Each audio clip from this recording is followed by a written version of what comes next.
Okay, John, it's time for you to praise the Lord of the Rings acting and say why it's not even close to that. Well, first and foremost, to counter, do not even go after those cherry tomatoes because that is iconic right there. Welcome everybody to the Question History Podcast, a place where a bunch of guys ask all the questions but none of the answers. We're joined here today by our wonderful friend John Ruddy, one of the most fantastic journalist historians you can find on YouTube. How you doing, John? How's it going? I'm gonna have to correct you. Oh, look! As soon as you start talking, my dog perks up. I'm gonna have to correct you. So I'm John D. Ruddy because John D. Ruddy. because it's a whole branding thing. Because John Ruddy is an English goalkeeper. He had been playing for Wolverhampton. I think he's since moved. I need to keep track of his movements, but he's John Ruddy. So I'm John D. Ruddy. But yes, I've been making animated history videos on YouTube now for nearly 10 years, which is hilarious. I do school workshops with kids, exploring history and doing drawing workshops with them as well. And when I'm introducing myself now, I'm like, so I've basically been making these videos for your entire life. And they're like, ooh, that's cool. How many subscribers do you have? They're like 250,000. And they're like, really? Oh my God. Which is a funny one, kind of in this day and age of like all of the mega YouTubers and stuff. And like I'm constantly having to catch myself because on one hand it's like I have a 250,000 subscribers, or 250,000 subscribers, and it's freaking brilliant, and I've got my silver play button and all that. But then like during the pandemic, I literally watched people start from scratch and like climb that ladder in about 6 months of them just watching Star Wars for the first time, and I'm just like, yeah, that was insane. And it's literally just this setup watching Star Wars going, oh, and I'm like, we should just cut all this debate crap and just review some movies now. And exactly. See how that does. Review the new Lord of the Rings series. We'll get there. I liked it. But today we have quite the interesting clash because Craig will be facing off against John D. Ruddy, and we'll see who comes out on top. We have a lot of interesting debates and two very brand new interesting segments that I can't wait to get into. And you boys ready for the first? Sure. All right. 90 seconds for main arguments, 60 seconds for counters. And the first question, started by Craig, will be the following. And John, you will quickly realize what you got yourself into here, because throughout history, we know of many, many interesting and fatal and all kinds of crazy rebellions and insurrections. Now, the bad news is that you have to transport yourself and be a part of one of those movements. The good news is that you can choose whichever one you want. You have to make your take interesting and hopefully survive it. So think really hard throughout all of history. What is a rebellion that's going to give you some really good odds for survival? Or maybe you want to go the other way and you just want to pick a rebellion that will allow you to see a lot of interesting things, maybe change the course of the rebellion, but you're not a leader of it. You're just a common foot soldier in that rebellion, and you're contributing to the cause, and it could be something really crazy. And here's the caveat here. It must be a failed rebellion. So you can't do American War of Independence. Like, end of the day, this would be a failed endeavor. But there's been many failed rebellions that the leaders of it survived. Can't speak too much about the people, but yes. We'll start with the choices first. I got an interesting one, and I'm only picking it because I just finished my 13-part series on it. So, as it sounds like a stupid choice, I think people would argue it's the bloodiest civil war / rebellion in human history. It's the Taiping Rebellion. Okay. It failed, so it meets the criteria. It certainly John? did fail. Well, it would depend on what your definition of failure would be, but technically, from a military standpoint, the 1916 Easter Rising, one of the biggest moments in Irish history, but it was a initial failure in which Ireland or at least the Irish volunteers and the Irish Citizens Army fought against the British in 1916 while they were distracted by World War One. Yeah, and you're one of those men who attempted to win the fight but failed initially, and you want to tell that story. Yes, indeed. All right, perfect. Craig, 90 seconds begin when you start talking. So I have to explain why I would coast through this and survive. Yeah, or it's a mixed thing where I'll judge it based on multiple factors. So impactful, interesting, survival rate, all of that together. All right, so in a rebellion that claimed the lives of 20 to 30 million people, Hong Zutran, the self-proclaimed brother of Jesus Christ, takes his God worshippers, and they take the grand secondary capital of China, Nanjing. I go along with this as a peasant who is along the way. I shave my Manchu queue, and I praise the worshipping edicts of this new heavenly king. I do everything I'm told. It's actually great to live under the Taiping. If you join the rebellion early on, and you can enjoy a lot of harmony within the city of Nanjing, it doesn't really starve for most of the conflict, while the surrounding areas of central China starve horrendously. A lot of people die, and there's a cholera outbreak that doesn't hit the Taiping as much as the Manchu and everyone else. But the reason why I chose this is, if I get captured by the Qing, I'll just shave my hair again, and I'll just change sides. People change sides multiple times every year. That's how you got away with it. You just said, oh, I'm going to put on the Manchu queue again, or I'm going to shave and grow out my hair long like the barbarian Taiping. All I have to do is pretend that I'm into the whole weird Bible that they've made up, which isn't really correct anyways. And if I go over to the Qing side, it's back to status quo. So, it's kind of the best of both worlds. Out of 20 to 30 million people that died horribly, maybe I'll get lucky. And time. Really creative argument. Really nice. John, let's see how you follow that up. Okay, so, well, 1900s Ireland is kind of pushing for home rule to have a parliament back in Ireland. And from this, the Ulster Protestants in the north are very much against this. So in 1912, 1913, there's a whole kind of Irish volunteers versus Ulster volunteers of these paramilitary groups who are smuggling guns into the country. Home rule is about to happen, but then World War One breaks out. Most of the Irish volunteers, so the Irish nationalists, go off. About 18,000 of them go off and fight in World War One, and about 2,000 of them hang behind, thinking that England's difficulty would be Ireland's opportunity.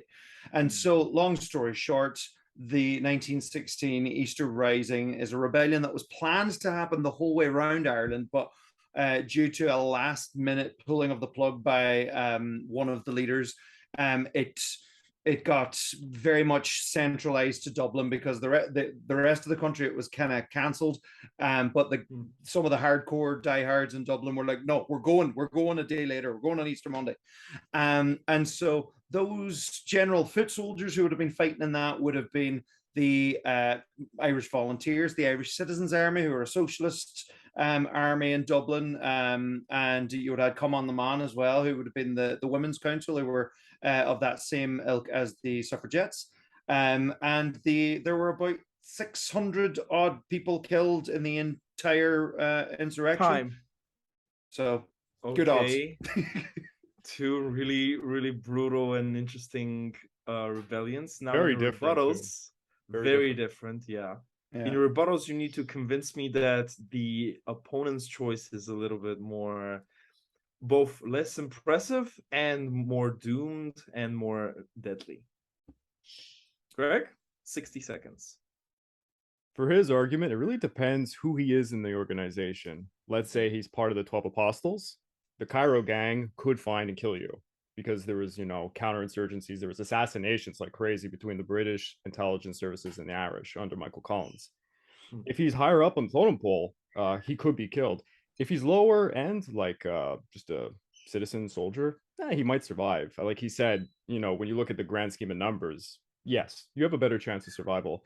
But I would argue the more involved you are in the uprising, the greater the likelihood that you'll be killed by, any of the undercover British agents that are just wandering around looking to murder you. And the more you take part in any actions, like a Bloody Sunday, for example, the better chance you'll get hanged. So depends how far you are into the rebellion. If you sit back, you're fine, just like mine. So it's kind of the same. Out of the question, Craig, what would you assume? Like, where do you put John? How involved do you think he is? Is he on the front lines or is he sitting back? How involved are you in the movement? I think he's one of the 12 apostles. Ooh. Yeah, well. All right. I mean, technically the 12 apostles didn't, so that's the Irish War of Independence. So yeah, it's true. A couple of years later. But yeah, fair enough. I get your point. Yeah, the more involved one was, the more your head was on the line. Whereas you have the likes of the Eamon De Valera's who managed to keep their head off the line for quite some time, and basically most of the Irish leadership was trimmed by the end of the Irish Civil War. But yeah, so I'm rebutting now. Yes, 60 seconds. I suppose as a man of principle, one could very much argue the whole thing of, so you're just gonna pick whichever way the tide is flowing, cut your hair, grow your hair, not sticking to your guns or whatever weapons you're choosing to use at that point. I mean, but that being said, also, as you said, millions of people died. So, the likelihood of you surviving may or may not be great. Whereas the likelihood of me surviving and also potentially working my way into a very important role later on, if I manage to survive to the early days of the Irish Free State, were pretty good. Awesome. With 13 seconds on the clock, that was a really good rebuttal. I had the first, for the main arguments, I had a slight advantage for Craig because he went into more detail about not just the rebellion, but his personal role in it. But that rebuttal changes the game for me. It's really, really close. I'm dead. But no chance. With the correction on the apostles and then how many people, like, picking the Taiping rebellion was a really difficult choice to begin with. And the fact that he got you with that counter, I'm giving the first point to John. Yes. The worst. I gave way too much historical context to the East Rising. I should have dived straight into the rebellion itself. Oh well. Okay, going broader with the next one. You have to pick a country that is small but has a really fascinating history. I'm not alluding to anything here. But it could be any country, it could be any state throughout history. This country could be gone now, but it needs to have a very broad, very interesting story to tell, and you will try to tell it in a very short span of time. And let's see what you got. And I decide, like, if what you chose is too I was gonna say what's too big. And if you go too small, I'll also let you know that you can go a little bit bigger than that. But in my mind, good candidates for this answer could be the Netherlands, Ireland, Bulgaria, obviously, but also someone like Switzerland. Bulgaria is small? Okay. Yeah. Of that caliber, I think that's I think Portugal is the moment when it's too big. Are you talking like small as in size of the country or the population, for example? Yeah. Let's do both. Let's do like a medium of the both. Yeah, because Netherlands then wouldn't come into that because Netherlands hugely okay, we're throwing that. Okay, Netherlands are gone. So can I pick Nouvelle France? No, because you were trying to go off just on the population alone. No. Yeah. Okay. I mean, spoilers. I'm probably going to go for Ireland. I'm going to take a while to guess. Yeah. I mean, it fits the criteria and it is on brand. It does. I wonder if Korea is too much. Japan is too much, I would imagine. Japan definitely is, but Korea is on the fence here. I would allow Korea versus Ireland just for the memes. I mean, size-wise, area-wise, at least South Korea would probably be about the size of Ireland. But it's the entire history. For sure. Yes. Okay. Manchukuo. Okay. Okay. Oh, I'll allow it. You're both gonna have a hard time. Oh, what a dog. You gonna help me, Craig? Yeah. Okay, I thought you hope you froze there steal for a the second. show. Yeah. All right. We're switching over to John going first this Okay. time. And whenever you're ready, Johnny, I am ready with the timer. So Ireland is this little island off the western coast of Europe, and it has been very much the colonized island for much of its history, having had at least 700-800 year, depending on who you ask, colonization from the English/British as they rebranded over time. And despite all of that, despite a lot of what happened in Ireland being like a prototype for what the British ended up doing across the world in a lot of their colonies, Ireland has managed to carve itself such a unique place in world history, in I suppose even with the diaspora of people across the world. I'm actually not arguing this very well at all. Great. Yeah, oh god, this is just too friggin' broad now. What do I narrow it down to? We have two guys in the White House, John F. Kennedy and Joe Biden. Well, actually, no, that's not even true. Almost all of the presidents, bar Martin Van Buren, have some form of Irish heritage. Including Barack Obama. Whoa. And he has people in Moneygall and County Offaly. But yeah, the impact I think that Ireland has had, despite against the odds of having been genocided by neglect in the 1840s with the potato blight, there we go. All right, you snuck in Joe Biden and Barack Obama in there, so John F. Kennedy. Let's see what Manchukuo will do. Manchukuo is the focal point of unbelievable conflict, beginning with the First Sino-Japanese War. For those who don't know, Manchukuo is Manchuria. It's the breadbasket of Asia. The homelands of the Jurchen people, the Jin, the Qing come from there. So the Qing dynasty originated from there. And it was the focal point of many empires' desires to have. So the Russians wanted to have a piece of it. China did have a piece of it, though they lost it countless times. And Japan wanted a piece of it.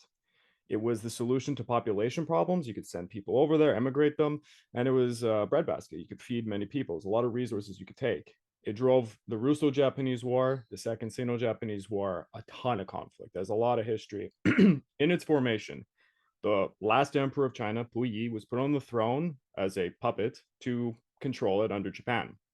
Japan used this pocket to basically start a war against China. It was their base of operations. It was the rationale for the World War II in Asia, basically. It's all about Manchuria. If you think about it, it all comes from there. And some of the most horrifying things in humanity occurred in Manchukuo. Biological warfare originated there. What we know today as modern biological warfare was started by the Japanese. They tested all their horrifying experiments, like Unit 731, was all in Harbin in Manchukuo. It, even to this day, it's still an area of the world that has great interest because it's an agricultural powerhouse and everyone wants a piece of it. Really interesting. Two very different approaches, and the counters will decide it all. Ready, John? Yeah. Break him down. Break him down. Oh my god. I mean, you posed. I'll give you this. You posed a very, very good argument. For an area that is so kind of consequential to other nations, and for an area that has been so often caught in the crossfires of other people's kind of grasps. As an Irish person, I can very much understand not that Ireland is the most desirable or place, but I mean the English certainly wanted it for the farmland, and indeed Ireland too was the breadbasket of Europe. And once it was brought into the United Kingdom proper in the 1800s, that's what it was. And so, like with the potato blight, there was still oat, wheat and barley that had to be exported to England. So, you know, the joys of all of the joys of being starved and forced. The population of Ireland in 18. Oh well. Yep. Well, that was fast. Yeah. Okay. The major differences between these two countries is Ireland was fought over by multiple actors, whether it's Vikings or even the Romans, and of course Britain. It never caused world wars, though. It just so happens that Manchukuo was in a very perfect location to cause enormous amounts of conflict that led to tens of millions of deaths, arguably, because a lot of people would argue World War II started in Asia, and it was because of Manchuria. Japan, Russia, they're fighting those border skirmishes. Japan sought to get more power by taking the steroids that was China. It all comes back to Manchuria. They wanted it since 1890. It had always been their policy as the Empire of Japan. They wanted to take Manchuria. They saw it as their destiny to have that toehold on the Asian footland. And I think it just had more significance in the greater scheme of things because it killed an unbelievable amount of people and caused World War II, basically. Really nice. This debate has to go to Craig. Yeah, no, that's fair. Really good arguments on both sides. There are some who would argue that being the center point at the start of World War II isn't necessarily a good thing. No, it's not. And it's a fake country. I mean, there's no such thing as Manchukuo. It's not real. Exactly. So. Yeah. The tragedy of it. So no, absolutely take it. All right. So we are at a tie. And I just wanted to say the reason I chose it in comparison to a country like Ireland, there's too much history for Ireland. It's so much to talk about. You don't even know where to start. Yeah, that was my problem. I was just like, yeah, fair. This next question will be very interesting because it has a plot twist. The question is, which is the most underrated? Which of these two is the more underrated minority in the United Kingdom? Throughout history, not today, but throughout all of history. The trick here is, Craig goes with Ireland and has to argue why the Irish are more underrated, while John has to go with Wales. Oh, okay. Wow, that would be tough for me. I don't even know what I could say about Wales except for the name of that one town that's impossible to pronounce. Yeah. But your job, Craig. Go. Nice. I skipped half of the middle of it. Close enough. But Craig, just again to set it up, Craig has to argue why the Irish people are a more underrated minority throughout the history of the United Kingdom, or hell, the British Isles. Oh boy. Okay. And John has to do the same about the Welsh. Okay. I could give you Cornish in that basket if you wanted, John. I'll take the Welsh. The Welsh are great people. Yeah, I mean both together, but that would dilute your arguments. So we're back at Craig. God. And I have like no knowledge of the UK's history, but I'm gonna do my best. Okay. Yeah. Ever since the Irish thwarted the Romans early on, they were always seen as unglorified underdogs. While Rome arguably conquered a large part of England and had a good foothold there, they didn't get one in Ireland. The Vikings attacked Ireland and did a hell of a lot of damage, but the Irish held their own against it, and against some very surprising tactics by the Vikings that hadn't been seen before, like when they moved that ship over land and stuff. That's insane. But in the overall history, I think they're overshadowed by the other groups, such as the Scottish, with the Scottish Rebellion for Independence, which my family's Scottish anyway, so that didn't work out so well. And as for Wales, they're more associated with the crown, with the royal family as it is today. So arguably, Wales got kind of a good deal in the end. They are closer butting heads with the royalty and the nobles, while Ireland had to struggle its entire history against so many enemies, and to this day arguably still struggles. I don't want to open up that can of worms, but it's still there. And like outside of the UK, do we hear more about Ireland than Wales? Perhaps, but I don't think a lot of people know about all the struggle that Ireland had to go through. And as for Wales, yes, they struggled, and yes, to this day they have their own struggles and trying to secure their language. It's still a thing, but I think Wales got a good end of the deal with the UK, and it was less bloody. Okay, time. God, I don't know. Was a good attempt. Now let's see John defending the Welsh. So a good deal. It all depends on what you define as a good deal, being having English is most of their first language.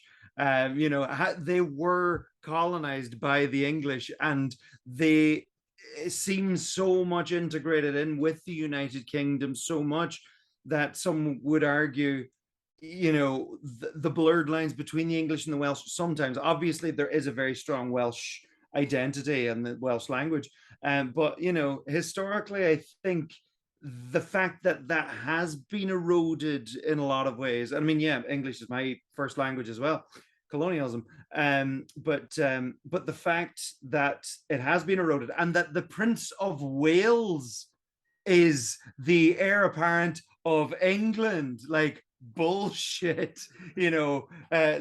Prince Llewellyn ap Griffith, the last native Welsh Prince of Wales, who was killed by the forces of Edward the Longshanks. And ever since then, Edward the Longshanks, he stole the stone of Scone from Scotland. He stole the seat of the Prince of Wales and forever bound it to the English crown.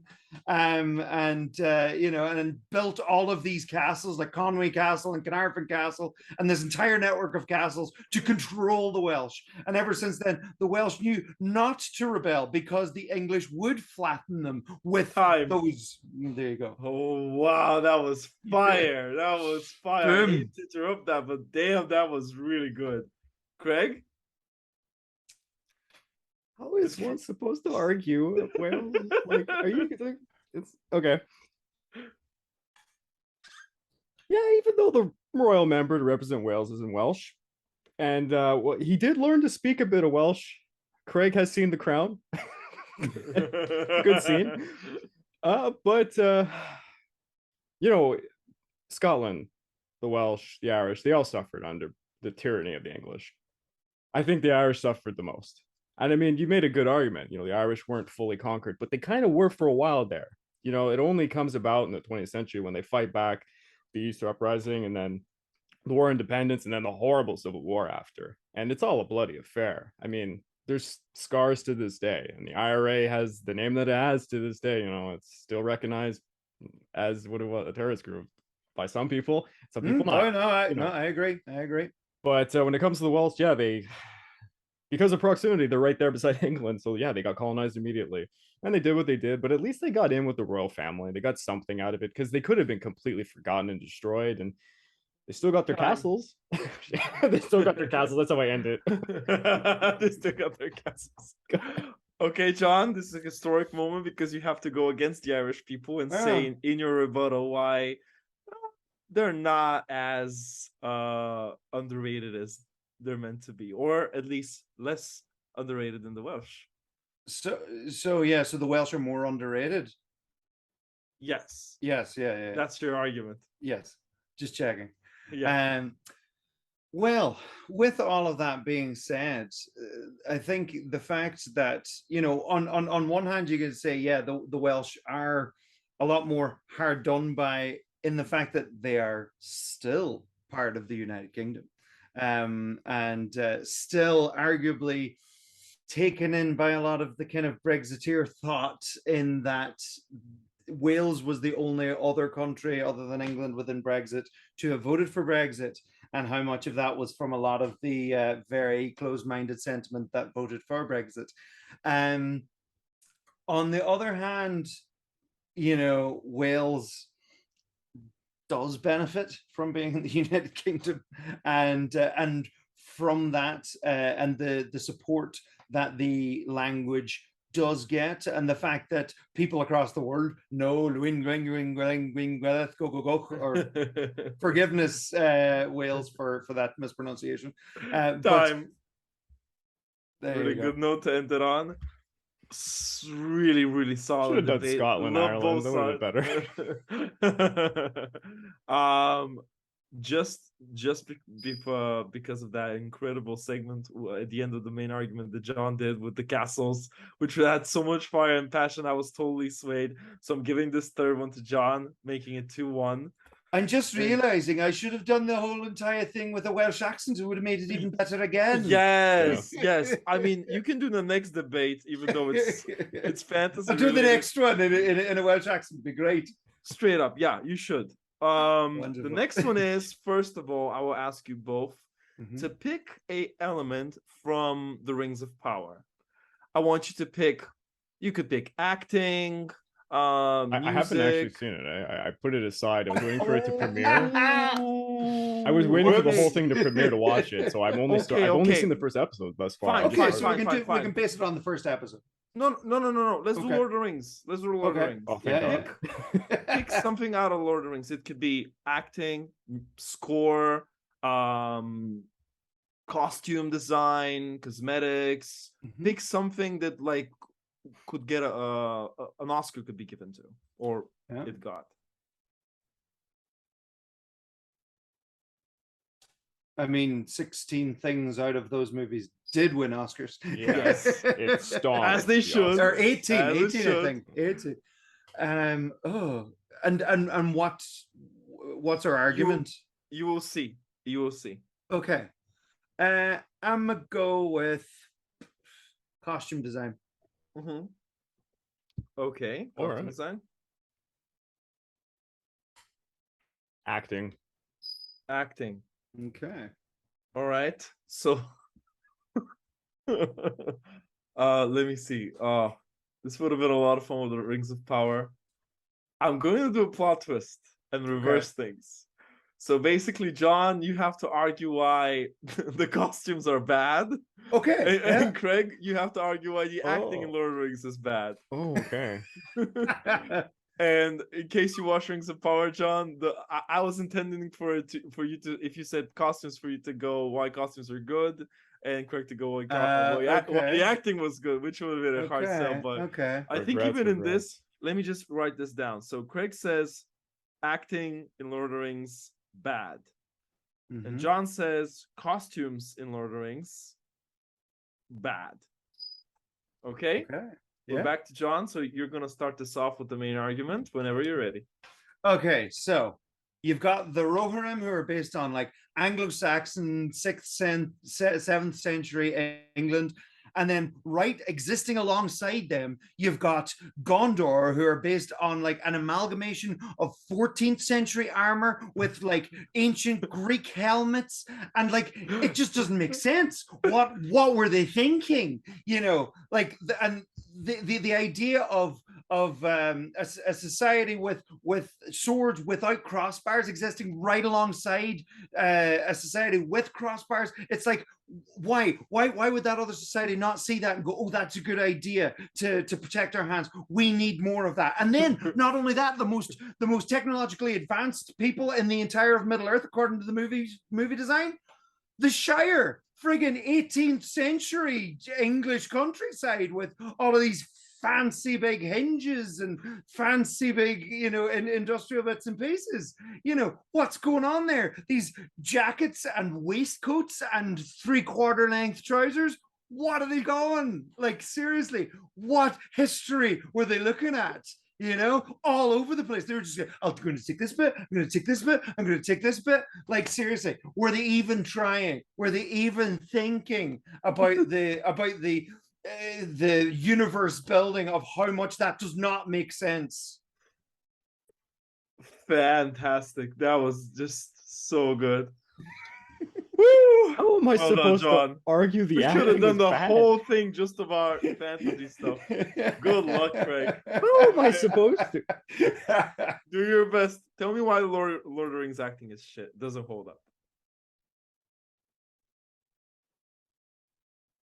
I can only think of two things that were overdone to the point where it kind of estranged the books. The character of Boromir comes off as far too sinister in Lord of the Rings, the movies. He is supposed to be undyingly loyal. He's supposed to really show fealty to brotherhood to... I'm sorry, my birds are screaming, aren't they? Okay. He's supposed to be like a brother, almost like a brother to Aragorn by the end of it. Yet in the movie, the way that they portray him, it's like, oh, he's getting twisted by the ring and all that. And yes, this happens in the books, but it's ridiculously, it overshadows like how glorious he was, how he was about fighting for Gondor, for the realm of men, and he was one of the best in the group. And I feel they vilify him too much in the Fellowship of the Ring than they should have. I apologize. I have parrots. Okay. And the Steward of Gondor in the third film does most of the actions that you see in the book, but he also is kind of vilified a little bit too much. They make him out to be an idiot. He wasn't stupid. He actually led Gondor for a long time as the steward, and he did a lot of important things. He was kind of losing it by the end of it with the loss of his son and such. I think they went a bit overkill with his character, especially the scene with the tomatoes bursting in his mouth like he's some kind of psycho.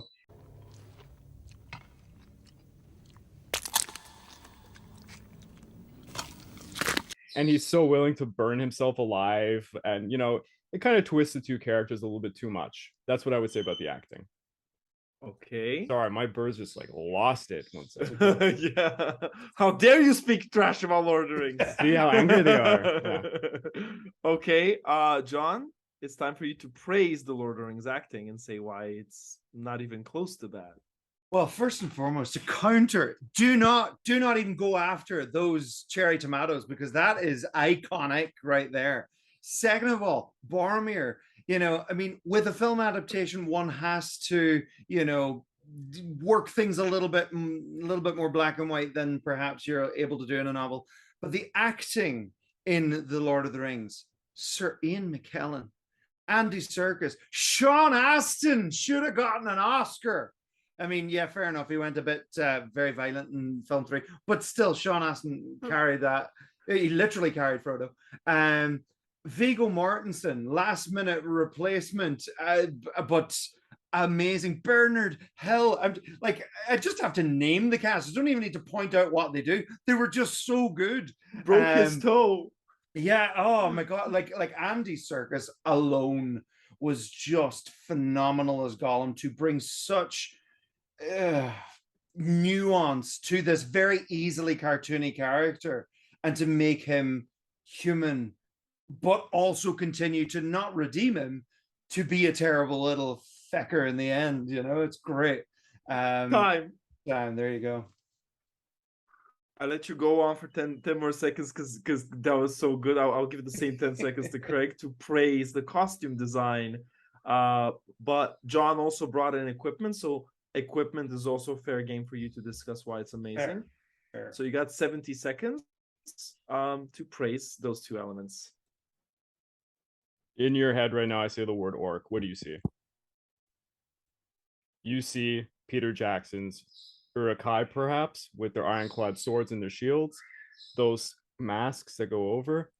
Before anything else, I say hobbits. What do you see? You see their little British, like, country bumpkinshire stuff. I say the dwarves. You know exactly what you're looking at, because Peter Jackson did such dedication and work to make sure that these things looked exactly what people would think. I'll tell you a little story. You had to get the Rohirrim, the Anglo-Saxons. You had to get that look, that long hair. There wasn't enough guys. What did they have to do? They had to dress up women and put beards on them to fill out the ranks of the Rohirrim for the grand battle in the third film.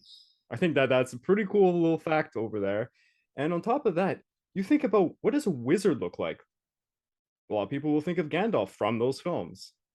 What do you like? Just about naming it, just about anything, and it's going to descend to that. That's what people think of, because that's what they imagine now and see. Much like the acting, mind you, but they're iconic clothing. When you see Gondor, the white tree on the chest and the plates, like, it's exactly the way it was supposed to be in the books. Time. Oh, that rebuttal makes things so much harder, man. That was fire. Wow. So I'm beginning to think that the costume design of The Lord of the Rings was good, actually. I had to attack the acting. Like, what could I do? Here's what we'll do. I think that this debate, if I have to judge it based on the very few examples Craig gave in his main argument, this goes to John. However, Craig had such a mountain to overcome, like the acting in Lord of the Rings. Like that's such a difficult thing, and I think he did a decent job. It's the closest of the four debates yet, but with that counter that he came back with those fun facts, both of you were incredible. But I'm gonna give this one to Craig because again, for you to get the acting and to pull that off, and to counter the costumes, which John did so well. Yeah, what can I say? Sean Ben, he can't cut it. I should have been like, Sean Ben just played Sean Ben. But we are square. We're all back to 2-2 as we head into this next one. And for the first time ever on Questioning History, we will be doing a game called I Can Top That. So, starting off with Craig, we will have our first I Can Top That by asking him, Craig, how many islands do you think you can name in 1 minute? Just give me a number. Islands. 20. 20 islands. John, could you top that? In 1 minute? Yeah. If you can't, it's fine. You can let him give it a shot, and if he fails, you get a point. I'll go for 21. Okay. Craig, do you want to risk it and try to do 22 islands? You're the Pacific War Channel. I'm really thinking about what's possible. It will be humiliating if you let him take it from you. All right, 25. 25? Okay, John? Yeah, go for it. Have fun. Okay, 1 minute. 25. John, I'll need you to help me with the count here because this will probably be very intense. Yeah. Ready, Craig? Ah, crap. All right. 3, 2, 1, go. Ireland, Madagascar, Solomon Islands, New Georgia, Goodenough Island, Mariana Islands, Caroline Islands, Japan, Kyushu Islands, Okinawa, Palau, Pelelu, Hawaii. We got the Aleutian Islands, Iceland. Oh my god. Island of Skye. Oh my god, Caroline Marianas. Wake Island. Midway. Kuril Islands, Falkland Islands. So that's 20 or 25? 5 more, 10 seconds. 5 more. Sorry. No. Oh god. A PEI. 5. Ah god. Oh no. 25 is too much. Damn it. Time. Oh, you came so close. So close. 21 islands you gave us in 1 minute. Point goes to John. Oh no. Can I try and name 25 islands? And no, that's over, and he said Fair already enough. so many. Fair but enough. The next question is, John. Yes. In I think 1 minute is good. In 1 minute, how Mhm. many colonial nations do you think you can name? Ooh.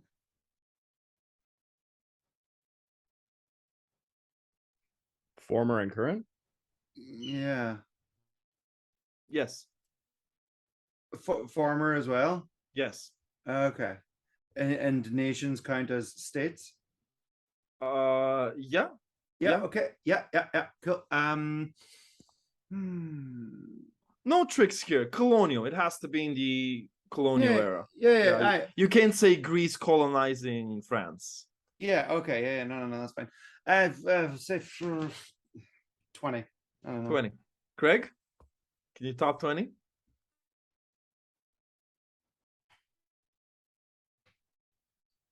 No, I'll let him do it. Okay. Ready, John? Yeah. Help me with the counting, Craig. 3, 2, 1. Good luck. Ireland, Upper Canada, Lower Canada, Maryland, North Carolina, South Carolina, Virginia, Massachusetts, New York, New Hampshire, New Jersey, Jamaica, Bahamas, Bermuda, Australia, New Zealand, India, Ghana, Brazil, Paraguay, Uruguay. You got him. Okay, cool. Yeah. Sweet. Nice. Another point for John. Well done. Craig. How many? Sorry, I was like, sorry. Sorry, yeah. What? No, go on ahead. Are you still in that fight mode? Yeah, pretty much. So the next one will be, how many nations that Britain invaded can you name? How in many? 1 minute. How many nations, countries are there? How many nations did Britain not invade? Yeah, nope. Yeah. Give me a number. 20. 20. John? Yeah, go for it. Okay. 3. You said nations, right? We're not gonna nations. We're not gonna Nations. consider the independent states of the 13 colonies, or No. Okay. They had united at that point. Yeah, true. 3, 2, 1, go. Nouvelle-France, Ireland, the 13 colonies, Wales, Scotland, Spain, France, Germany, the Netherlands, Sweden, Norway, Denmark, Australia, New Zealand. Let's see, South Africa. 5 more. Let's see. Russia, Austria, Bulgaria, Turkey, formerly the Ottoman Empire, Greece at one point. What else am I at? Italy. You got them. Yeah. I'm not sure they invaded Bulgaria. Like there's a difference between like war with and invasion. Who went into Bulgaria? But I know that they had units in the Balkans. Yeah. Training with people, so I think that someone would have been there. Yeah, probably. Yeah, that's the iffy one. That's the iffy one. But you got it. You got it, man. Well done. In fairness, I counted 21, so. Yeah, I let him do one more, and he had 20 seconds on the timer. Pretty easy. You should have been like places Britain hasn't. Exactly. Okay, fourth one. I was India. intending 3. Wow. I was intending 3, so I don't have a fourth one. So let's come up with one together. Okay. What would be a good thing to name in 1 minute? I'll try to come up with one, but if you have a great idea, let me know.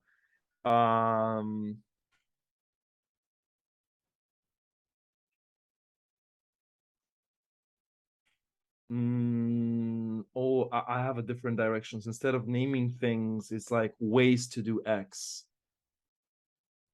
Like how sort of like how many ways you can die can you name in 1 minute? but in more historical executions. How many executions were there? Executions. That's good. Like how many assassinations can you name? Assassinations, okay. Yeah, that would be good. Okay. All right, yeah, because that's more specific. Instead of just saying a name, you have to say exactly who was assassinated. Mm-hmm. All right, that's the question. We're back to John. So how many do you think you can name in a minute? Conservative and say 10. 10. Craig? You think you can do better than 10? Or just try to raise so you can make his life difficult? I guess this is actually tough. I have a lot in mind, but I'm not sure if I got more than 10.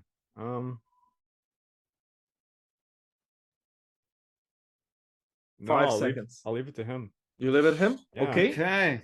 10 assassinations. This I think this is harder than you think. Yeah.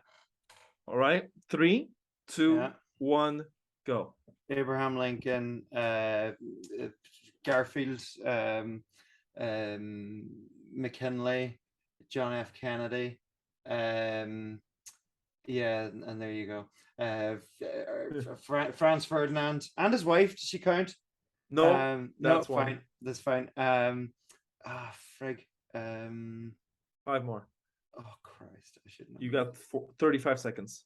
35 seconds. Oh my God. Oh, my mind is just drawn a blank. Oh my God. Yeah. No, Ancient world, someone. One of the Roman emperors. Jesus. One of them. There we go. That's another one.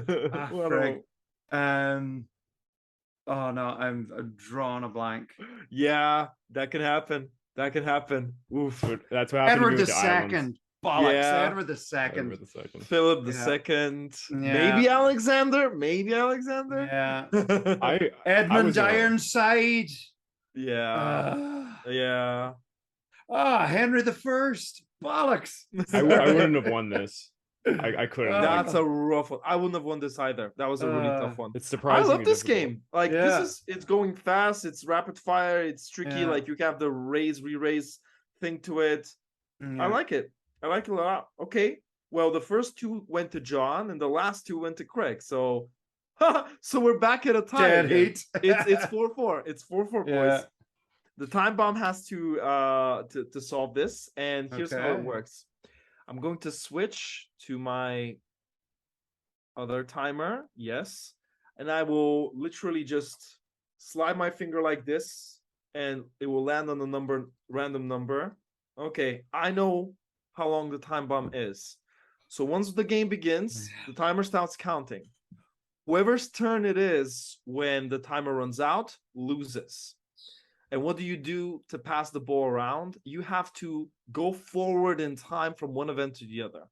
We're going to start the first round off with John, the second one with Craig, and the third one back to John. And you can pick any event in history, the first one. You start off the ball, you start off the rhythm. Then the next event has to be tied into the previous one, and you can only go forward in time until you reach the 20th century. Once you reach the 20th century, at any point in it, you can go back. And you can't go forward. The cap is 2000. You can't go beyond that year. Okay. There's no minimum starting. You can go as far back as ancient Egypt if you'd like. Okay. All right. John, you start off. If the connection is vague or if you think it's too specific, make sure to add one quick sentence of how the two are connected for those who may not know. Okay. 3, 2, 1, go. The Viking invasion of Ireland. Craig. What year? 700s. Cool. Works. I'm not good with Middle Ages. The Viking occupation of the British Isles. Good. Yeah. So the crowning of Sven Forkbeard. Year? 10 something. Okay. Works. The war to cast out the Vikings under, what was it, King Edward? Year? I'm not sure. For this, I want a year from you, or a century. Is it the 12th century? Okay, so the coronation of Harold, what's his face? Godwinson. Okay. TikTok. William the Conqueror coming to conquer England. Okay, so the Battle of Hastings and the death of Hastings. What's his name? Harold. Godwinson. Okay. 1066. Greg, Hastings. You can leap. You can leap forward somehow. leap forward as long as it's connected.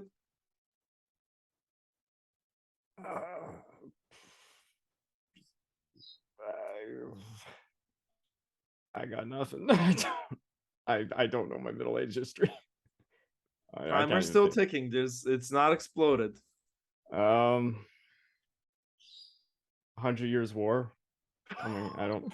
Okay, yeah. Which timer up. That That's super tricky. So, as you said it, the bomb went off. What's happening with this elven light here? Yeah. If you really wanted to jump forward, you could have said like the Norman invasion on D-Day. I'm giving this one to John. Yeah, I guess even though you said it just as it exploded because of that long stalling thing. I'm giving this one to John. So we're starting now from Craig. And Craig, you can start us off in the 17th century. It's completely up to you. I am doing the thing with the finger again. Time is different. It's always 1 minute and X. Well, here, I'll just ask, do you have knowledge of the history of Asia much? Not amazing, but I'll see how much I can wrangle to my knowledge. Well, I'll do something very general. The Qing consolidate and defeat the Ming.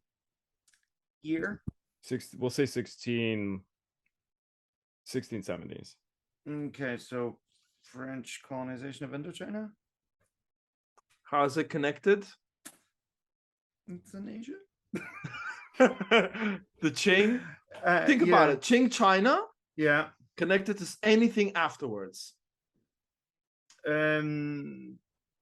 Qing China. So ultimately, the foundation of the Republic of China. Republic of China. Yeah, that works. That's that how works. Big if you give me a year, that works. Oh, was that 1900s? That's how big my okay, Craig. In parts. So the Xinhai Revolution of 1911. Oh, that was close. Okay, yeah. Okay, Craig, quickly, it's on you. China enters World War I as a non-combatant. Okay. The Civil War breaks out in China. It doesn't need to be China. The event is World War I. But yeah, fine. Back to Craig. Okay, fair enough. Korean War breaks out as a cause of the Civil War. Japan ultimately invades Korea. Boom. Oh. The same thing happened before as with Craig. Yeah. So I'll judge it the exact same way. So this one goes to Craig. That's fair. Yeah. So see how there's a little bit of tug of war. Like you want to keep the events in where your comfort zone is. Yeah, of course. And now we're back to John. It's still tied 6-6. 5-5. Yeah. Right. Okay. So I won't be. Yeah. Let me just. How much can you jump forward? That's the only thing, because you just have to find a connection. If the connection is good. Okay. Centuries. Now I understand. Okay. Yeah. Okay. I like this. Okay. Whenever you're ready. Okay. The English Civil War, 1640s. Okay. English Civil War, 1640s. The English go to war with France after they've done the Civil War. When? 1760s. Do you accept that, John? Sure. Coronation of George III. Oh, he's tricky with it. Coronation of George III.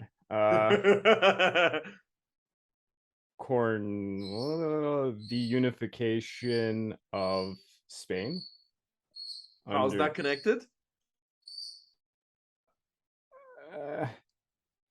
As a result of having to form their own coronation, their own empire. No. Oh God. Connected to Coronation George III. I don't know my middle views. The coronation of. Yeah, go for it. I'll accept it. Yeah, I don't know. Sorry. Go for it. The coronation of who? Napoleon rises up after the French Revolution. Go, John. Okay. The Napoleonic Wars. Okay. The Opium Wars as a result of France being in the waters of Asia. All right. Okay. The well done. Sino-Russian Wars, or not Sino, Japanese Russian Wars. Okay. Sino-Japanese Wars. Yes. Craig. I was right. The invasion of Manchuria by Japan. 10 seconds. What? What? Nothing. Okay. Nothing. President Roosevelt wins the Nobel Peace Prize. Boom. Oh, every time it explodes. Like when you are saying the events, make sure to say them as fast as possible so that doesn't happen. This one goes to Craig. I do not know my Middle Ages, man. Like I have no. That was not Middle Ages. That was no, but before. Yeah. Like, in fairness, George III, you could have brought straight into the American Revolution. Yes. Yeah. Damn. All right. Final time bomb, but we will do something funky if this one goes to John. John, you have to win this to go to the overtime. Yeah. We start with Craig. All right, let's start. Let's make this interesting. I'll start right in the 20th. Okay. Okay. Once we hit the 20th, or let's say second half of the 20th, you can reset, John. Okay. Boxer Rebellion. Boxer Rebellion. Start. Okay. The movement of Kung Fu to the West in the 1970s. Whoa. Bruce Lee's Enter the Dragon. Whoa. Bruce Lee dies. Rise of Chuck Norris as a result of Bruce Lee being gone. Okay. We can only go up as far as 2000, so we can't go into Chuck Norris memes. Yes. Right, so Chuck Norris. The premiere of Walker, Texas Ranger. You can reset at any time now. Well, I can. But I'd like to see where both of you. Okay. But if you want to keep going, keep going. Well, I'll reset. The death of Julius Caesar. Okay. Ooh. Okay. Right. Oh God. What year is that? A couple of years before Christ. Yeah. Birth of Christ. Wait, how are the two connected? Okay, so the execution of Jesus Christ. Okay. Which happened under the Romans. Okay. Yeah. The persecution of the Christians. Okay. Persecution of the Jews throughout medieval Europe. Medieval Europe. The Black Death being blamed on the Jews by a lot of people. Good. The survival of green skin and pointed hats and hook noses and witches being linked to I told you to say it quicker. God damn it, John. No, I started it. What a weird direction we went in. Yeah, that was awesome. That was such an interesting train of thought from Chuck Norris to the persecution of the Jews. that was the Bruce Lee am I giving this one to Craig? Like, you started saying it a couple of seconds before the timer ran out. Oh, I mean, I made my point. I'm happy. But I think the person who already said the thing should say if it can go back in time, because like then I could just say it at any point. No. What? The reset person can go in any point. Yeah. It doesn't. The Chuck Norris doesn't have to have a connection with the death of Julius Caesar. That was totally legit. Well, I'm just gonna give it to John to see what happens in overtime. Overtime. And I'll ask you guys, how do you want to finish this? What will be the deciding game? Another debate, another I can top that, or another time bomb? Dealer's choice. Okay, Craig? Your choice. I'll come up with one on the spot. Classic debate. Why not? A classic debate one. Okay, a classic debate. Okay. Let me think of something good. I really like the fantasy one. Which other are you both like Star Wars geeks? Sure. Yeah? This is Darth Maul right behind me. Yeah. Okay. Yeah, sure, Star Wars. Let's decide this whole event based on a completely arbitrary Star Wars thing. Okay.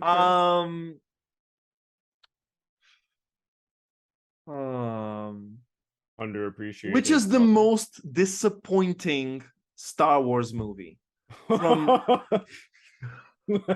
You're not saying if we're not talking quality, we're not talking anything else, but just the factor of disappointing. it could still have been a better movie later on. It could have built like you could go prequels with this. You could go you could go Return of the Jedi. If you want Rian Johnson's, you can have it. No, because I kind of liked that one. So if you want it, you can have it. Let's hear the choices first. Think about this. All you're talking about is disappointment. How you argue it is completely up to you.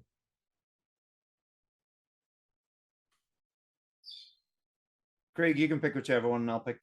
I have a couple of choices. I don't want to pick the Rian Johnson because it's cliche. It's so overly done at this point. Like, all right. I'll go with the last film, the ninth. Okay, fair enough. I'll go for Phantom Menace then. Phantom Menace versus what was The Rise of Skywalker? Rise of Skywalker, yeah. Okay, let me get the timer I out. should have picked Rise of Skywalker. I have a rant about Rise of Skywalker. Oh well. Oh, it'll be interesting to see you counter and say why it's not disappointing. But okay. Who goes first? Any preferences? Because the order is mashed up here. Yeah, go for it. I'm easy. All right. When you start speaking, the timer goes. Oh, I'm going. Oh yeah, I didn't know if you meant me. You want me? I can go. I don't care. Whoever starts speaking first goes. I'll just go. All right. Go. So it was essentially 20 years of anticipation. The trilogy had ended with Return of the Jedi. There were rumors of whether or not episodes 1, 2, and 3 would be, but no more than theories in geeks throughout the late 80s and early 90s. And as rumblings began throughout the mid 90s of, I think George Lucas is writing the prequels, and more they were starting to test the waters with Shadows of the Empire and loads of little things to see what sort of a test of the market for Star Wars there was. And then all of episode 1 came out. It was one of the biggest, most downloaded trailers in the internet at that point. People literally went to see what was a Meet Joe Black to watch the trailer for it or something like that. Wow. And all of the build up to this movie, and it was not good. It was full of a lot of boring politics that people weren't ready for, and a lot of Jar Jar Binks, who was an absolutely mischosen moment in acting, in CGI pioneering. Technologically cool, but they needed to learn a lot. And yeah, the Phantom Menace, there was just a huge disappointment based on the absolute hype going in. Time. Really nice. Good build up. Then talking about disappointment, really nice. Craig, Return of the Jedi. Sorry, Rise of Skywalker. Stupid. I'm just gonna start off with this. What's your name? Skywalker. Yeah, we all remember that. You know what? The memes that came from the prequels live to this day. Basically, no one's talking about those last 3 films. All 3 of them were a disappointment in their own right. But the thing that's so tragic about the very last one is you can blame Rian Johnson for going in a completely wonky direction and killing the franchise, but look what they did with the last film. They completely just gave up on whatever he was building, and they said, J.J. Abrams, please, God help us, save us right now. Let's go back to the same cookie cutter stuff that we can to try and save this project. No one was pleased with it. Bringing back the Emperor and all that, it was cliche. They had a lot of source materials from Legends to go to that they could have done a good franchise. They never even planned this thing out. This was an abysmal 3 movies that they didn't have their ducks lined up. The 3rd film is kind of like the case bellum of all of it. They threw in a bunch of characters and killed characters off. Like Finn, it's terrible. What is he doing in this film anymore? Why did they even have him? He's not. They've completely misused their characters. They fumbled what they were doing. They built up all these things in the 1st film. They kind of drop it in the 2nd film, but at least there was a direction it was going in. In the 3rd film, they just reverse everything. Rey is a Mary Sue. I don't care what anyone thinks. That's true. It's pretty pathetic writing. And they depended just on big boom ships and another Death Star situation. Like, what you do? All right. John, you have to say why The Rise of Skywalker is actually not that disappointing. In comparison to the point that I was making about the Phantom Menace, so when Rise of Skywalker came out, particularly after the divisive response that The Last Jedi had, I don't think as many people were as shocked by The Rise of Skywalker being bad. I mean, I very briefly was sucked in by the trailer going, oh, this could be good actually. But then going to see it, it's like, they fly now. And it's like, okay, yeah, no, this is actually as bad as I was expecting it to be. So yes, it was a disappointment, but Phantom Menace, for at least for the Star Wars fans, Star Wars goes in a cycle of 30-year-old men discovering that Star Wars is actually made for 12-year-olds. And so the Rise of Skywalker and the whole sequel trilogy was just another cycle of that. But the Phantom Menace was the first time when 30-year-olds realized this. One of the strongest rebuttals I've heard. Craig, good luck, buddy. How many video games have been made for the last film? This is Pod Racing, N64, Battlefront 2. A lot of games. They love the Clone Wars and everything. Phantom Menace wasn't that much of a disappointment to the kids. Everyone remembers Darth Maul. His comic series is awesome. Darth Maul's an iconic character, one of my favorite. And look at the amount of story they've driven into the Clone Wars and all these other properties to talk about Darth Maul more. Are we talking about the episode 9? Is there a comic series dedicated to that? I don't know, because I couldn't care less. It's terrible. No one wants to read about that. No one cares about Rey. Does anyone care about little Anakin? Maybe he's like a lukewarm character, but still, he gave us what we thought would be, well, this is going to be future Darth Vader. Palpatine in the first film. Did you know he was going to be the Emperor? I mean, if you're older, maybe not. If you're a kid, you had no idea. They did a good job. Yes, the politics can be boring, but George Lucas wanted to build all his scenes where people were talking on couches a lot. Done more time. Wow.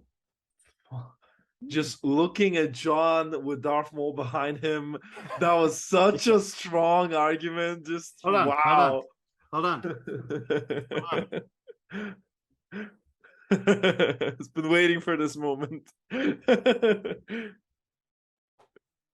That was, I mean, Were these the games you were talking about? That pod racing game was fire, honestly. Honestly, I remember that as a kid. I just really liked that game. Yeah. On 64. I wasn't that much of a Star Wars fan, but I played that game to death. I love the fact that we ended on this because like so these two rebuttals. Yeah, we went from Caesar to Chuck Norris to now this. I love this. I think this is very question history spirited. It's making my job incredibly difficult. I honestly, Craig, I didn't see you coming back from that. You presented some incredibly good facts. And John, when you were making your rebuttal, I was praying you bring up they fly now, and you did. And they fly now. Like honestly, it's in space. I don't know how many people saw those trailers and were hyped about it. That being said, as good as Craig's rebuttal was, even if we say it was even better, in the main, John spoke so much more about the hype and the build-up, and that's so key in what makes something disappointing, right? Craig did wonders with his choice, but yeah, those years of people waiting for that, it's true, lightning to strike again. And honestly, like I wasn't one of those people. I didn't feel that hype. I don't know if it's my age or I was at the time so much more into Lord of the Rings. That was my my thing. But the way John explained it and set that up really made me feel like the same way right now I'm hyped up about some things that I'm waiting to come out. So absolutely deserved victory. Going into overtime, John takes this. Yes. And John takes the whole thing by so it's John Craig, John Craig. Craig, well done. Debates are John Craig, John Craig. Yeah. I can top that as John Craig, Craig. Then we have John Craig, John, and John takes it to the final. Ooh, that was such a Star joy. Wars took it. Phantom Menace took it. Yeah, he was foreshadowing the whole way through. Yes, actually, that's beautiful. You know what would have been the best argument on his part? People were disappointed by the Phantom Menace, it's true, but people were waiting to be disappointed coming into my movie. Exactly. Yes, exactly. true, Very true. True, That's very true. Not Yeah. disappointed, coming in to hate it. And it's like there's a difference between being arguing which is the worst film. I mean, Rise of Skywalker is the worst film, but but Phantom Menace was surprisingly disappointing. People were so excited. I remember I was a kid in the 6th grade. I remember seeing it in the theater with all my friends. It was the biggest deal in the world. And then I remember, like I was the perfect age for all of the prequels. I was 10 when Phantom Menace came out. I was 12, 13 when Attack of the Clones came out. I was 15 or 16 when Revenge of the Sith came out. Perfect pitch age for those films, and I loved every single one of them when they came out. Yeah, fantastic. Well, guys, I think you got to see a lot of sides of John. I think you agree he's an incredible person. We went through all kinds of different periods of history, and he never buckled. I really want to give him props for making it through this gauntlet and winning against a really competent competitor. Yes. So this is going to be it for our competitive episode. Now we're going to move in for some banter and some roundtable stuff, and just talk about whatever we want to go. Star Wars, Lord of the Rings, like we don't know, you don't know. We hope you click on the next video and see what happens. For now, this has been Questioning History. I hope you enjoy this, and we'll catch you on the next one. Thanks, folks.